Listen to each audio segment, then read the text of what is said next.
episode of The Void. Stand by, we're going to start in just a few moments.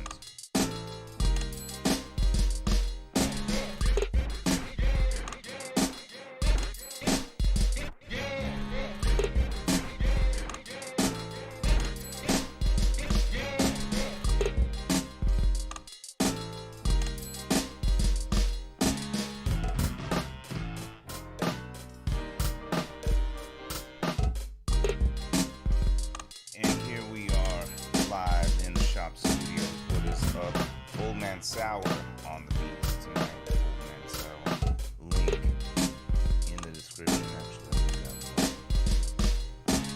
link at the very moment. If you're watching live, looks like we do have somebody on live tonight. What is up? Yes, tonight. What are we talking about? I don't know. We live in a crazy time. Some people don't think it's crazy. I think it's crazy. What do you think? It's crazy. Why is it crazy? I think some of the things that we're dealing with are almost caricatures of like things that we never thought would actually happen in real life, but here they are. For Old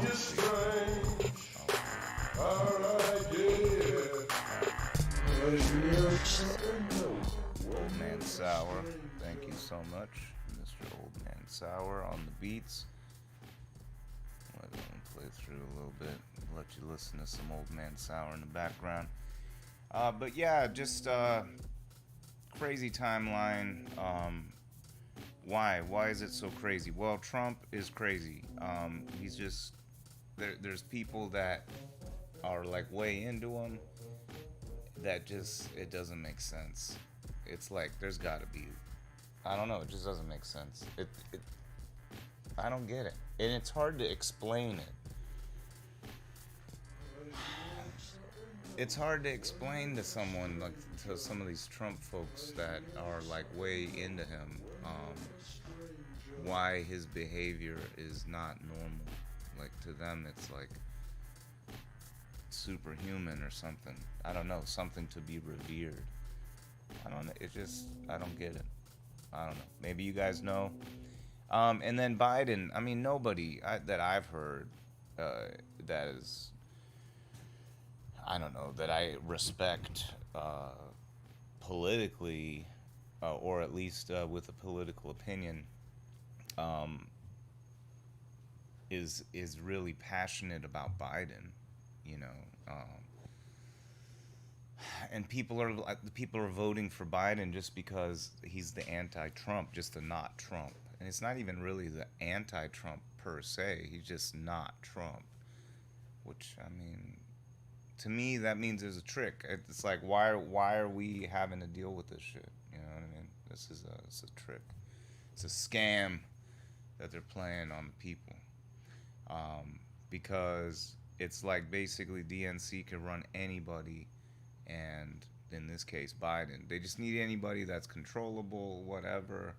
Whoever they thought could win, that's going to be controllable. Bernie was too much of a loose cannon as far as what the capitalists saw. And the DNC, of course, is run by the capitalists. They have succumbed. I mean, maybe they always were a part of. I mean, really, if we speak about things honestly, which this is the aim of this discussion, is to think of and speak of things honestly.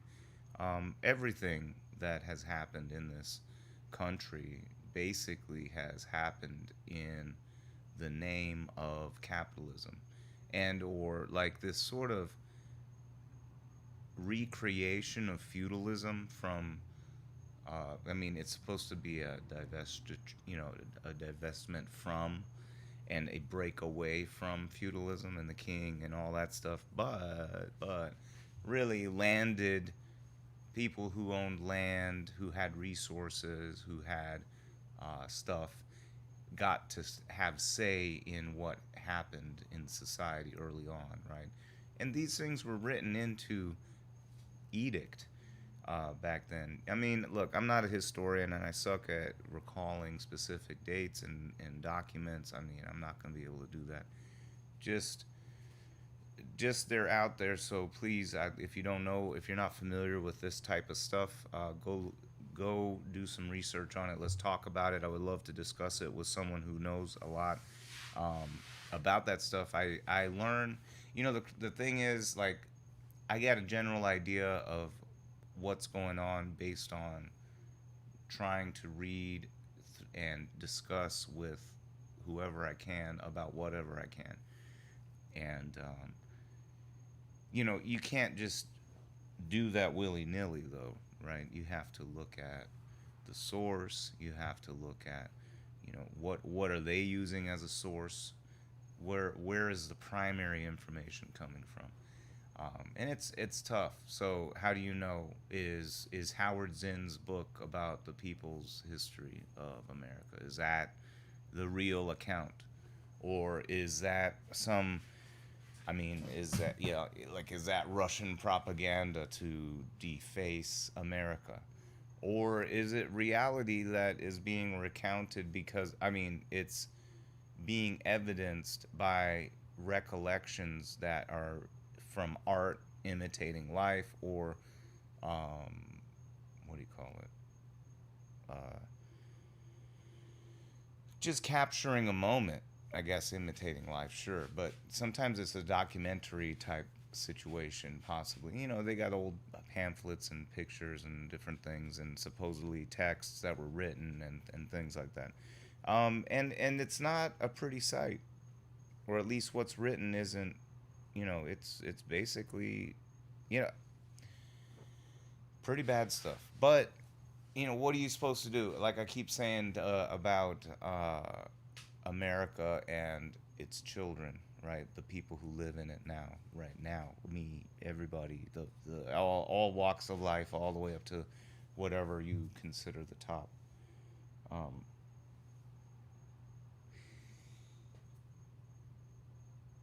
Sorry, I saw this random light and I got distracted. Anyway, we are all the product of things that happened in the past, and really, at the end of the day, the question is, are we going to recognize that things happened, right? That's are we going to be honest about what happened and how we got here and the ramifications of it? And some people just get sensitive and butthurt about it, or they're like secret racists or white supremacists, or they yearn for this time. Especially, you see a lot of there's I mean, depends when you say, it's hard to say that if I say I see a lot of something, all that means is that I have been exposed to a lot of a subject or a thing through whatever mechanisms that I'm receiving that exposure. So, for instance, like what am I talking about? I'm talking about most of the things that I see about whatever's happening in the world are through glimpses of mainstream media here and there, to see what they're talking about. And then it's independent media most of the time. A lot of times it could be through YouTube. But I stay off Facebook and Twitter. Um, I go through on Instagram here and there. Um, just to see, sort of just to keep tabs of what's out there, quote unquote, in the world, and then vice versa. There's a lot of business type stuff that I try to do on Instagram, and then also personal stuff, or whatever. But I'm not really heavily active in the social media space. Now, why is that important to talk about social media? Well, because those experiences and those topics and the things that are seen on social media, all practically all forms of it, and including searches and probably your general experience on the internet, are curated to a large degree by some kind of algorithm or some kind of clause in the terms and agreements that said that they could spy on you and see what you're doing and listen to you and whatever they said that they're allowed to do that you said it's okay, and now you're part of the human centipede, right? If you saw the South Park episode, and that experience is curated. So some people, like I don't know, whoever, Trump people, might think there's a lot of Trump people because all they see all day is Trump support stuff happening. Or there's Biden people who think there's all this Biden support, right? Because all they see all day, because the algorithm truncated it down to them, um, is Biden stuff, right? So we now have this alienated public who's already alienated because of work, because of socioeconomic status, who probably are also alienated just because of sort of this subtext of competition and other a lot of different things. Like, what is it that stops you from just saying hello to someone else, a stranger, right? What stops them from saying hello to you? What is? How would you encapsulate that alienation, right? Whatever that is, come up with a word for it if you want. Nobody's said anything on the live chat. Skype is also. Oh, I don't know. Maybe Skype is not available. But anyway, live chat is available. So type in something. Let's see what you think. Got one person that looks like they're on.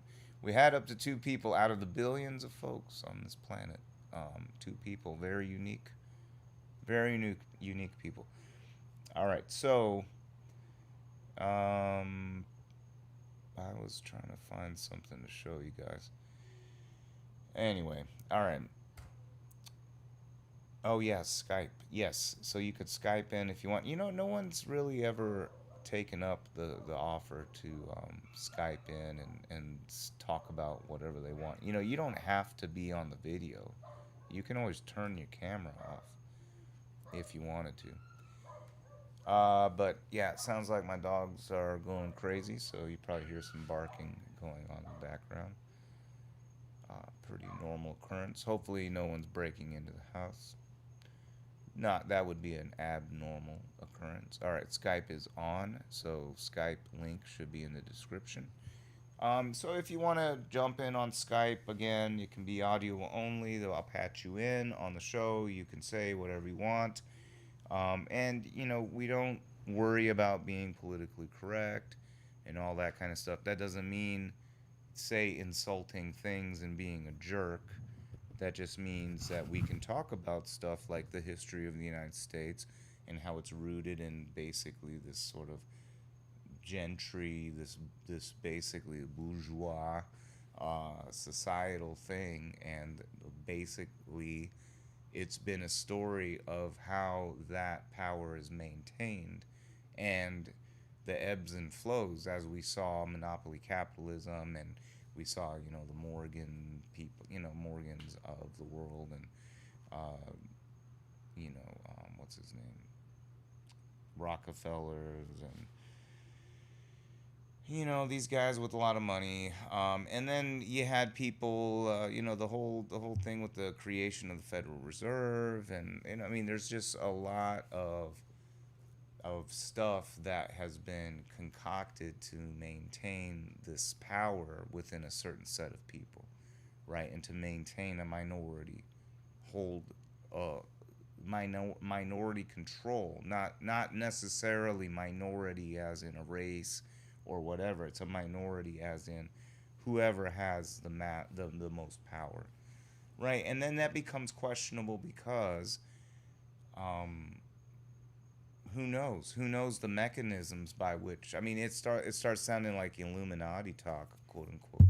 But of course, the idea that, you know, the propaganda, or I mean, what would you even call it? The notion that discussing this stuff is sort of silly is a pretty nice cloak of defense, right?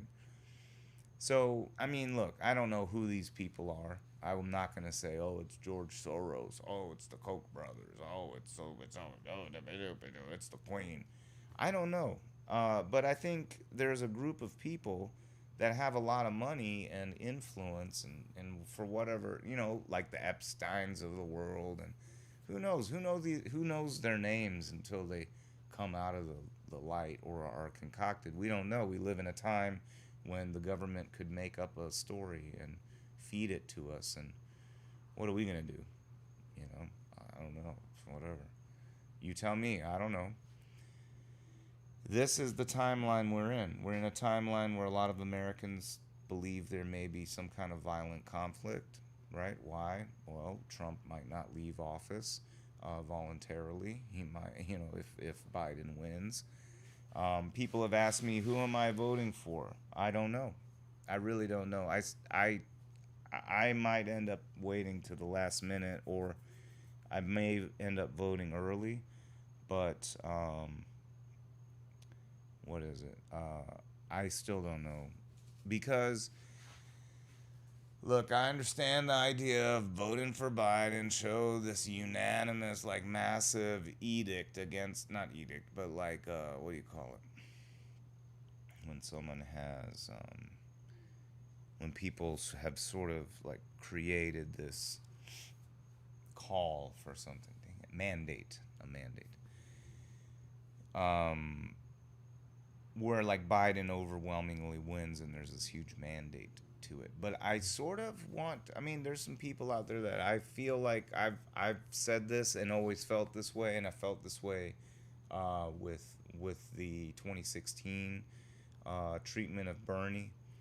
I felt that by voting for Hillary, I would be giving the DNC exactly the play, or the Ouija board players, whoever these people are that are pulling the strings. I would just be playing right into their hand. They create the dialectic, right? They create the A and the B, or the plus and the minus. They create that. And by going along with the plus and with the perceived minus, or saying, oh no, I'm the minus, look at you guys, are you a bunch of pluses, bunch of idiot plus positives, yeah, that's stupid, right? And now, or maybe I just want to be I want to be a contrarian, and I want to troll the pluses or whatever. You know what I mean? I'm like, it could be as random as plus and minuses. You know what I mean? It's a concocted narrative most of the time. Most of the identity politics, is definitely, it's concocted. And then you start seeing, or not start, for a long time, for decades now, right wing, or more or less right wing, news has sort of promulgated this idea of this, the sort of white grievance, identity politics, and there is a reality of the white grievance, identity politics, right? So there are people who lament that segregation doesn't exist. Even black people. There are black people that lament the takeaway of segregation. There are black people who lament, that there was integration at all. I think, as I've said before, I believe that's a wrong-minded approach. That's just assuming that all white people have the prevalence to be racist. I think, possibly, maybe not. I mean, I don't know. I mean, but then again, I have the trauma of living through what some of the folks that lament this time period have gone through, right? So I feel in my heart of hearts that that is wrong-minded. That we should seek a better society. That we are, all able to live together and be honorable to each other and respect each other. I mean, that's easy enough, right? You would think. Oh. Supposedly there was a time like that in ancient times, sort of. I don't know. Whatever. Look, we live in a crazy time. We live in a time, mass unemployment and the gig economy. Recently, superfan Chris was tuned into the show, and he shared a statistic from Bureau of Labor Statistics saying that basically it was showing that 80% of businesses, of new businesses, make it into the second year. Okay, so it starts diminishing after that. It gets down to like 46%. I think that was the lowest percentage, was 46%. That was after 10 years though. So look, I mean, if you run a business for 2 years, you're gonna make some money somewhere somehow. And if not, then you should stop running the business. But think about that. That's like basically a 20% odd that you'll fail, 80% chance of success that your business will make it in 2 years. Now, of course, you need to have a good business plan. You have to have a good idea of what you're trying to get into. But just think about these odds. Like if only 100 people apply for a job, you have a 1% chance. I mean, we live in a paradigm, a timeline where you have 2,000 people, a thousand, let's say even 1,000 people. That's conservative people, not conservative people, but that's a conservative estimate of people per decent job out there, right? It's that crazy. So, I mean, and recruiters talk about that, and they weed people out. But here's the thing: the workers don't get to know what the pool is. They don't get to know ahead of time. You know, wouldn't it be cool if you could go to a hiring site or whatever, like a company's employment or whatever, you know, where they post their jobs, and it didn't have the names, but it had all the resumes of people that are applying, and it's like, you know what, screw this. These guys are way too out there. Or you could say, you know what, I think I have a chance because I'm going to wow them with my personality. Okay, great. But at least you have a fighting chance of knowing, like, should I even put my name in the hat, or should I just not waste my time? Because for a 1/1000th of a chance, how many minutes of your day would you waste?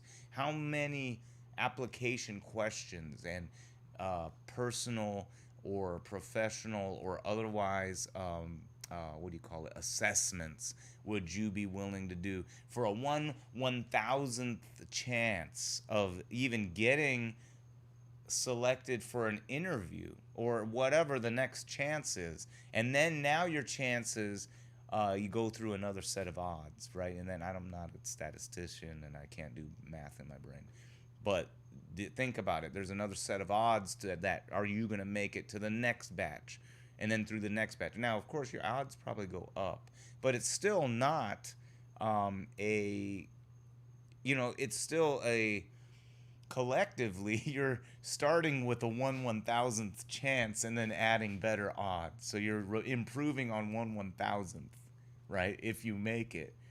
I mean, there's no business person that would invest in a business that's a 1/1000th chance of success. Yet, the capitalists and the government that they bought expects the working class to take these odds and eat these odds and accept these odds. In fact, if you're not applying for 1/1000th of a chance jobs, then you don't get stuff like unemployment and stuff like that. You see what I mean? That's how they trap you and enslave you in what can really, it's not hyperbole to say this, what can really be described as wage slavery. Now, you can try to escape it, which I'm telling you to do, is escape wage slavery by creating your own business. Now, would you say, now, James, wouldn't you now be a capitalist exploiter by doing that? And like, yeah, you could be if you wanted to. And you may have to be for some period of time because, look, let's face it, we live in a capitalist paradigm. You can't just go walk around willy-nilly doing whatever you want because your business might fail, right? It's like back in the days of chattel slavery when people could buy each other and like forcibly impregnate the people that they had purchased and create more human beings, right? There was a paradigm of which that exists. Superfan Chris is on. What is up, sir? What is up? Good evening back to you, sir.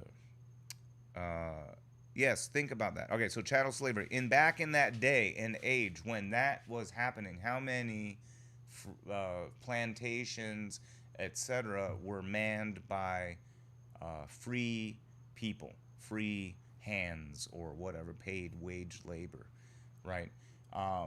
And supposedly there really weren't that many, right? The most of the major ones were the major plantations were uh, run with a chattel slavery situation in place, and at least the major industry. Now, not saying that the majority of people had slaves. I'm not saying that. I'm saying the majority of major industry was driven by slave labor. Okay. Um, so the point being, why was the majority slave labor? Well, it wasn't because it wasn't necessarily economic pressure that pushed. It wasn't like, oh, there's so many people getting paid so well that to work on a free plantation versus people who are getting enslaved. I mean, you know what I mean? This was a cultural change, is my point. It's not a. It wasn't a. It wasn't a necessarily an economic change per se, and that's the thing that that's the type of change that's needed. Is this cultural idea needs to change, right? So you're basically a wage slave, unless you create your own enterprise. Now, if you create an enterprise and pay people the least that you can per the labor market that you exist in, then yeah, now you're a capitalist exploiter. If you create a cooperative where people can work with you and help you build this business, and maybe over 3 years, 5 years, they start to accumulate, or at some point they're sort of earned, not through having to purchase through their wages, but they've earned some amount of ownership in the business, and also democratic control to some degree, at least a say in distribution of profits. What do you do with the profits? How do we split this? All of that kind of stuff. Now, of course, the the capitalist culture that we have, right? We have this capitalist understanding of, if I create the business and my name is on the business and I'm paying the wages, I'm paying somebody for their time, that I can continue to extract profits made from this person for perpetuity, forever, right? So not just the amount that I put into the business or what I risked or all of these things. No, forever, right? And I only have to pay them the market rate, even though the labor market is captive, right? Because you can't go live on the king's land. You can't go, whose land are you going to go live? If I don't want to work at your place, at your whatever it is that you opened, it doesn't matter what it is. If I don't want to work there, what can I do? Right? I can go search for other places, but other places know that I have no choice but to find a place to work, right? So they can pay me whatever level of desperation I have. So the rule of thumb is, the more desperate you are, the less you get paid. Capitalist pay is inversely proportionate to desperation, right? That's a nerdy way of saying it, I guess. More desperate you are, the less they'll pay you, and the more likely you'll accept that, right? And so if more and more, like for instance, we're in a position now where people getting laid off, COVID, many different factors are adding up to now create more and more unemployment, right? So now we are in a place where people who are earning a high wage better be very careful, because they have to know that their boss knows that there's a bunch of desperate people with the same skills floating around out there, and they are desperate. And if you don't start acting desperate, then they're going to swap you out, right? And because there's no unions anymore, because there's no kind of worker protections against that type of stuff to swap you out for someone cheaper and more desperate. Those kinds of things have been stripped away. Right to work state. Yeah, well, I'll fire you wherever I want. You know what? I just think you're not performing per the level of compensation. Boom, fired. Hired this more desperate person that just got laid off. Right. So they will drop the weight because you couldn't say, hey, you know what? I'm tired of the rat race. I'm tired of the game. I'm just gonna go grow tomatoes and basil and eat rabbits and fish in the river and call it good. Right? Where are you going to do that? Or you have to find exploitation somehow, some way, where someone's earning money off your back, right? And then eventually buy your way out, hopefully, right? There is no alternative. So since you're captive, right, they pay a captive wage, and that's the thing. And that's why I don't think it's hyperbolic to call it wage slavery, right? But I also, so on one hand, I would say, hey, get out of wage slavery, create your own enterprise. When you create your enterprise, create a cooperative, because as those people build a bigger and bigger company, granted, maybe you get less and less of the profit, but let's face it, you're doing less and less work, right? So the capitalist culture is I've created it, and if you, let's say you replicate yourself and basically hire a manager, and now you can step away from your business and it runs itself. The capitalist culture is that, well, I should get paid the same as I was still involved and simply pay the workers the least I can per the market, right? And I just keep whatever I can, sell some shares off, and then my shareholders expect some money too, so I have to break off some from them that my workers are creating, who are being paid uh, a wage that's based on a captive labor force. So even if you're at the high end of the wage, remember, or the wage range, remember, it's only the high end based on those captive people that can't say, fuck it, I don't want to work at Walmart.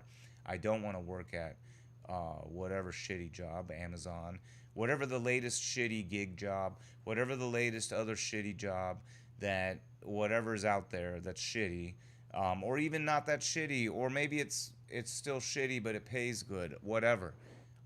Some people, there's a major movement to go off grid, or to go out there in the world and go live off the land and get out of the community and out of, or not out of the community per se, but out of the modern rat race, and basically out of what they never, some of these, especially the libertarian ones, don't want to admit, is out of capitalism. They want out of it. And there is no out of it unless you can buy your way out. So unfortunately, a lot of those people have to have found a way to be successful some way as a wage slave at the high end of the wage earning uh, whatever scale, or they're business owners, right? They created enterprises and maybe they're getting paid off the backs of other people, or maybe they created a cooperative, and cooperatives, by the way, would buy out. There could be different structures. They could buy out your founder. There could be, I have ideas for creating cooperatives with a founder tribute, voluntary founder tribute per employee, to give up 5%, up to, up to that is voluntary, but up to 5%. If they really wanted to give more, they could, but 5% would really be a cap of this thing I would call a founder tribute. That basically they can dump their own money into, and opt to thank you, as a thank you. Hey, thanks for this great job. Thanks for the being able to be part of something. They are actual owners of a major company now, right? As it grows and grows and grows, maybe you're stepping back. But think about, like, well, imagine you have 1,000 employees and they're voluntarily giving you somewhere between 1 and 5% of their salary or wage or earnings back to you as a tribute, as a thank you for creating this. Because guess what? As that grows, they have equity in it. They have a say in how that enterprise is run. And I truly believe if you create something where people are well compensated, they have a say, They feel like what they do matters, and they know that they're not going to be sold out by a board of directors or by a shitty owner or something like that. People, and plus they know they are a part owner of this thing, whatever they're doing. And practically any business that has employees or more than one person in it can be set up this way, right? You do stuff like that, now you're changing society. If we all start doing stuff like that, now we've changed a paradigm. This paradigm shift will be tantamount to ending chattel slavery. We will, if more, if cooperatives took over and it was either illegal to create the corporate hierarchy structure and the capitalist cultural culturally accepted norm of the basically of private property is how Marx would say it, um, but of the enterprise, ownership of the complete and perpetual ownership of the enterprise, despite the enterprise being built on the productive labor of employees or of other people, right? How do you sum all that up in a phrase? One way to sum it all up in a phrase, if we're going to market this, is people are partners, right? People are partners. So what's the significance of that? The significance is that I can come to you with capital and I'm instantly a partner in our current cultural paradigm. The expectation is I come to you with some money, $30,000, bam, that equals X amount of shares or ownership in your business, which then entitles me to some cut of it or some level of say in it or transparency therein as far as reporting and other things, access to books, etc., to see the accounting, that kind of thing. So anyway, having cooperatives would necessarily change that entire paradigm, right? If they were to take over, so it could be through legal means, it could be through taxation, it could be through revolution, but the thing is, people are partners. So capital, oh, that's what I was saying. Right now we live in a paradigm where I can come to you with some chunk of money and instantly become partner with some level of say and expectation of transparency and blah blah blah. I could engage in employment with an organization for 10 years or many years and 30 years instead of 30,000, 30 years, and still not have equity in the business. Right now I could take my own wages and try to buy shares of it out in the market, or maybe there's a stock option plan. Very few enterprises guarantee a pathway to equity, especially one that doesn't require reinvestment of their own wages, which are based on a captive wage pool, right? So that's the main difference, is that your tenure, the time that you risked your livelihood helping to create one enterprise instead of hitching your wagon to a different enterprise, which you could in this, supposedly free market, right? But of course, there's more and more monopolies happening. Anyway, what are your thoughts? Got two people out of all the billions in the world, two people. A lot of deep topics tonight, sort of. I mean, it was a very loose. There was no description. I don't know. I don't even know what to talk about necessarily. I'm just sort of rambling about the material reality that we all face. This is some of the things that are making people crazy. A lot of this, I think we started going down this path.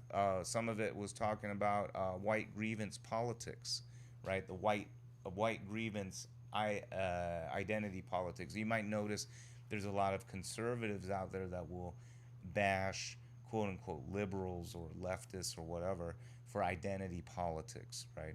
Oh, identity about LGBT or Q or whatever, or brown people or black people or racial or cultural stuff. those kinds of things, and making it about that. And that's true.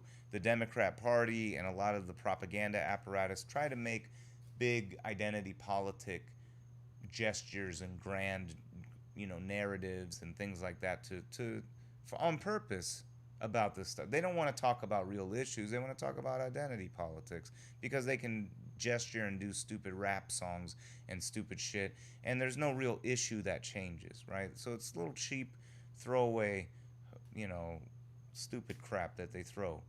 Now, and what the narrative that isn't spun though is the white grievance politics of the Tucker Carlsons out there, of the Steven Crowders and Ben Shapiro's and then there's also the especially the white male grievance politics of the red pill people and men's rights movement stuff and that kind of stuff. Um, so anyway, Superfan Chris has joined the live chat. Life as we know is what we make of it. Indeed, it's what we make of it. However, we also see a grand society that we're all part of. We interact with people and stuff. And, like for instance, a lot of times it's hard to talk about something without proving something that already existed, right? We have a leap of faith. A lot of times we have a fight against a leap of faith. Like when I say, look, what Trump is doing, no exaggeration, just being real about it, is a test run of fascism. By having Biden in, a weak lackey, you build up wave 2 of fascism. Who's the strong man that's going to defeat Biden in wave 2 of fascism?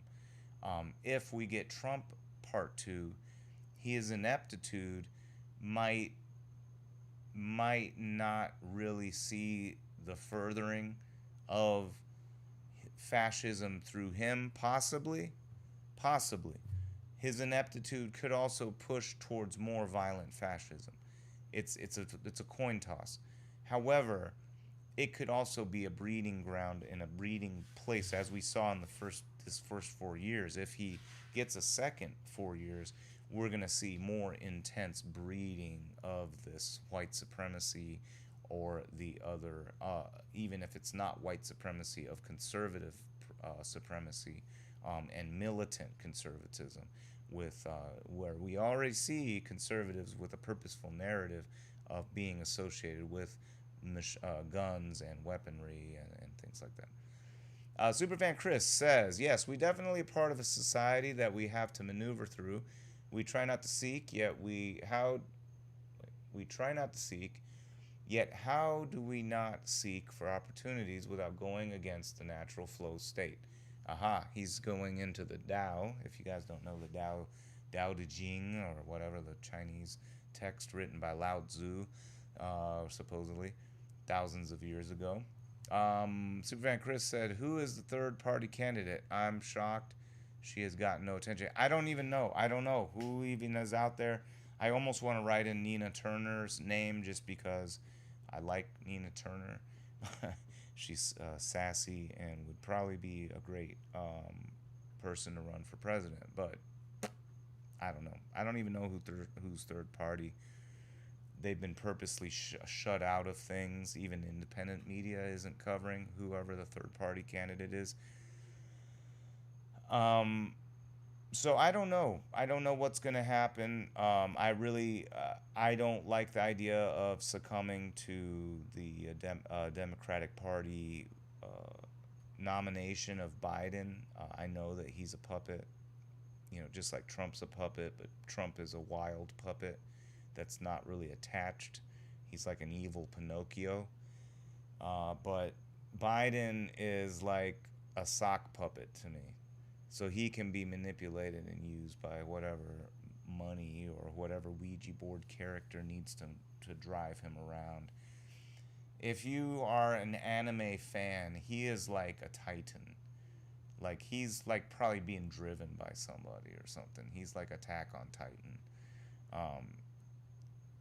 I don't think he's like a vessel for other people to do their bidding through.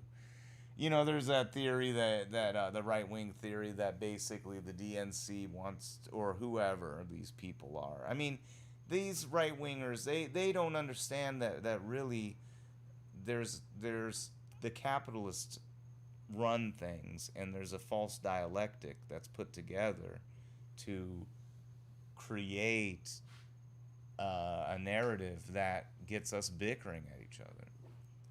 And that way we don't have our eyes on the people playing on the Ouija board and wondering like, well, hey, who's moving that shuttle planchet? Who's moving the planchet to screw the people? Screw the people. Oh, it's not me. Well, it's not me. It's not me. Oh, it's that guy. It's that guy. No, it's not me. Right? They all have plausible deniability, etc. Superfan Chris says, I almost feel that if he doesn't get reelected, the white supremacy will get worse. The uproar from that side would be roaring. We get this crazy stuff every election year from either side. Yeah, it's only getting worse. That's why I think more and more Americans believe that we are getting closer and closer to some kind of violent conflict or uprising, or something is going to happen. Some people, like a lot of right-wing conservative militia people, the Boogaloo movement people, those guys for decades have been waiting for basically the musical chairs of anarchy to sort of set in, right? I've almost heard of a notion of the Boogaloo that it's called that because back when the West was being settled, it was like a boogaloo, like those musical chairs, and everyone was running around getting in place, and then the music stopped when the creation of the United States, and then laws and all this stuff comes through. So you can't just go kill Indians and take over their land anymore, at least not through the vulgar means of the before time, of that time. And now it's much more complex, right? But that was a boogaloo time. And now when in the Civil War, or when it's anarchy, or we're overthrowing the government, it will be sort of boogaloo all over again. You're able to take over some land, establish everything's musical chairs all over again until the establishment of the new order, whatever that may be. I truly, yeah. I mean, there's really multiple ways that Trump may not cede his power. So we'll see. We just have to see. And then the question is, what's going to be done about it? The progressive movement, or anything non-conservative, has been so conditioned to be anti-weapon, anti-gun, anti-violent, that it may be difficult to see a defense against a heavily armed militia movement. Now, there are ways to non-violently fight back through various means. So we'll see. I'm not an expert in that, but I do think that the working class should be armed. Now, to Superfan Chris's bigger question before, the first thing he said, yes, we are definitely part of society that we have to maneuver through. We try not to seek, yet how do we not seek for opportunities without going against the natural flow state? Yes, so that's a really deep question, right? Because Tao, or the idea of it, is to be with, not like one with nature per se, but like everybody has something they feel naturally good at, that they feel like, I can really nail this. And it might be playing video games, it might be playing an instrument, or it might be whatever it is out there. You enter into this flow state when you become the activity that you're doing, basically, and you just let go and just sort of are able to do it. And a lot of us are here spending our lives chasing after money or monetary reward, and what we do with our time a lot of times goes against our flow state, goes against our intrinsic, what's inside of us, what we really want to do, what we wish we were doing with our time. And I think that type of dichotomy really really messes people up. So how do you maneuver through life without seeking? Right, the Tao tells us that the master doesn't seek, because the person who's seeking something or wants something or desires something can be manipulated. Right, so that doesn't mean don't have desires per se, but don't let it be the thing. Yeah, don't be seeking after it per se. It's almost like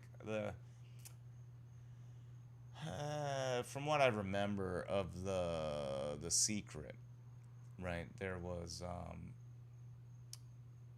this. I know it's gonna sound ironic that I bring it up, because it seems like in that there's a lot of seeking and seeking and seeking, right? But there is an element of just knowing where you want to be, and what, like for instance, when you drive a blue car, you maybe start to notice more blue cars. Or if you drive a certain brand of car, now suddenly you notice more of those brand of cars out there. And so by having something in mind, you notice more pathways. If you know that you're trying to go up a mountain to see a valley from above, then you have to try to find your way to the mountain, right? So your path has to go towards that direction. Um, but at the same time, if you don't,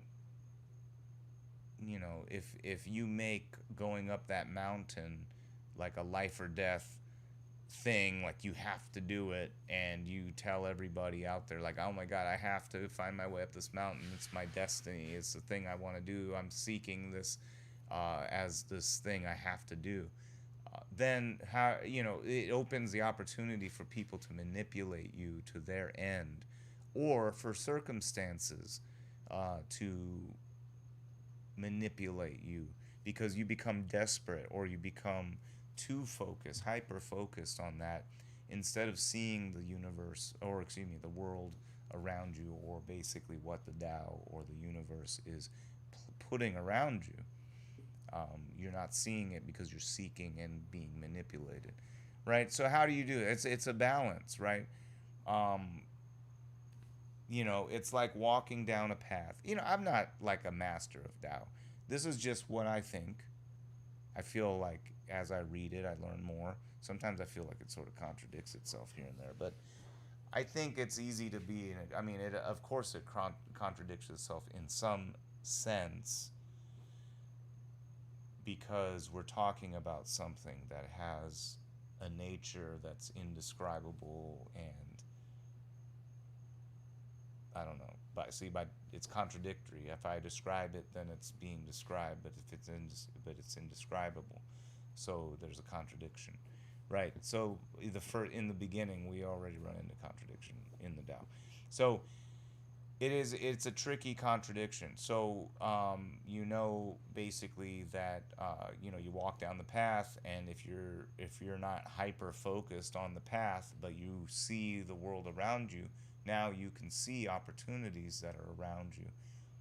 But if all you're doing is seeking a specific opportunity, if all you're doing is looking at the mountain, and not, you may not realize that there are other alternatives, or maybe there's a buggy there's somebody that's going to take you for a free ride up the mountain, so you don't have to climb it, or something like that. But you have to have enough awareness to talk to the guy who has a buggy with an extra seat, or whatever, in this analogy, to get you up the mountain. You see what I mean? So again, like, seeking, I believe, the interpretation of the Tao in this passage, or at least my interpretation, is seeking is basically being sort of focused. So in our world right now, we talk about being hyper focused on something. Now, I don't believe that it's bad to work hard to accomplish major goals which require focus, but at the same time, you, like, your whole day shouldn't be consumed with that. That you should be able to pay attention to the world around you, to the people around you, to the circumstances around you, and to notice the things around you and not be oblivious to things around you. By doing that, you then are not seeking but are now open to opportunities. And then which opportunities do you choose? Because now that you're aware and looking around, suddenly you may be confronted with multiple opportunities. Now you really get to test which one of those most likely coincides with flow state. What intrinsically vibrates with you? I mean, I sound like, new age healer with gems and whatever. And I'm not talking like that. I'm saying whatever word you want to use to say that it connects with you. Like LeBron James and basketball, right? Probably connects better than LeBron James and carpentry. Who knows? He might be a great carpenter, right? But his flow state likely is more enhanced, or excuse me, is more resonant in basketball, right? Or I'm more inclined to be in a flow state in different settings, for different things, depending on what it is. If I know what I'm talking about, I can get into a flow state in front of the camera, right? If I know what I'm talking about, or if we're talking about something good or whatever, I can get in front of a crowd of people and facilitate something or give a lecture, stuff like that, and be in a flow state. Or I can start welding something and get into a flow state, or whatever. There's multiple things that I feel like I can naturally go into. That for me becomes really tricky because I'm like, okay, well, what do I focus my one life on? Not my whole life, but every minute of the day, the present, whatever present that I do with my human body, right? My in real life IRL can only be done. I can only do so much of one thing. So now I have to choose what is it that I focus on, and that really has to depend on, how desperate am I for money, living in the capitalist paradigm that we live in, and then also what opportunities are there to stay alive. Number one, because we gotta make sure we meet our hierarchy of needs, but then once that's met, the question sometimes becomes, what opportunity next? How far over the horizon can we look? How aware can we be about our surroundings and settings to see new opportunities, to think of new things that we can't even think of, that we have to almost see, that have to come to us as we expand our thinking about it. So anyway, that's what I think as far as going against the natural flow state. There is a way to do that. And some people, like going to the last comment, there are some people whose natural flow state is to be violent with weapons, and they feel like that's what they want to do. And some of them are conservatives. There are some liberals or progressives, whatever you want to call it, generally not liberals, but mainly hardcore leftists that are pretty adamant gun, or pretty astute, I guess you could say, marksmen or firearms folks. But they're pretty small minority compared to the conservative gun folks. So I don't know. If there was to be an actual firefight, that would be interesting thing. The question becomes, what does everybody else do if this were to happen? I think the Trump supporters are mobilized. They've already openly talked about being militant, violent, and ready to do whatever he says and whatever their perception is. So I guess we'll see. What do you think, Superfan Chris? We have someone else either watching or monitoring. I don't know. Who are you? Let's talk. What are your thoughts about what we've been talking about?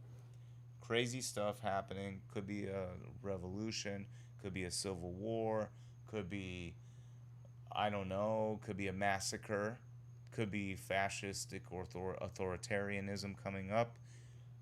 I don't even know. It could be, I don't know. Maybe Trump suddenly gets struck, he gets struck by lightning and he has like this, he becomes like gifted and becomes the philosopher president. What if it happened? Beautiful Mind or type, not Beautiful Mind. Isn't there some movie? What was the movie? The guy gets hit by lightning.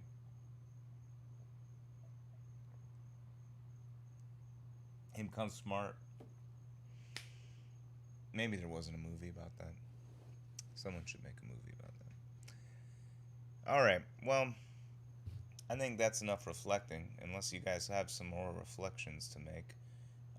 But I don't know. I'll give you guys a couple minutes to see. But let's make sure you subscribe and tell folks about it so that we can discuss more and have lots of input, get in some arguments.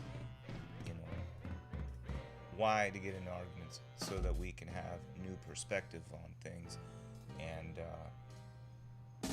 if you can't defend your position, you should really start to think about that position. You know what I mean? Start to think about it. But anyway, Old Man Sour on the beats tonight. Check it out. SoundCloud. I'll put the link in the description. And thank you so much for tuning in. Everybody, again, have an amazing week. It'll be next freaking show before we know it. Like, subscribe, send. Tell people to come to join the discussion. Don't even talk about it as a show. It's a discussion. Let's talk about something. Get some philosophers. I know everybody knows some annoying-ass philosopher. Get them on with us so that we can talk about these types of things. But until next time, peace out.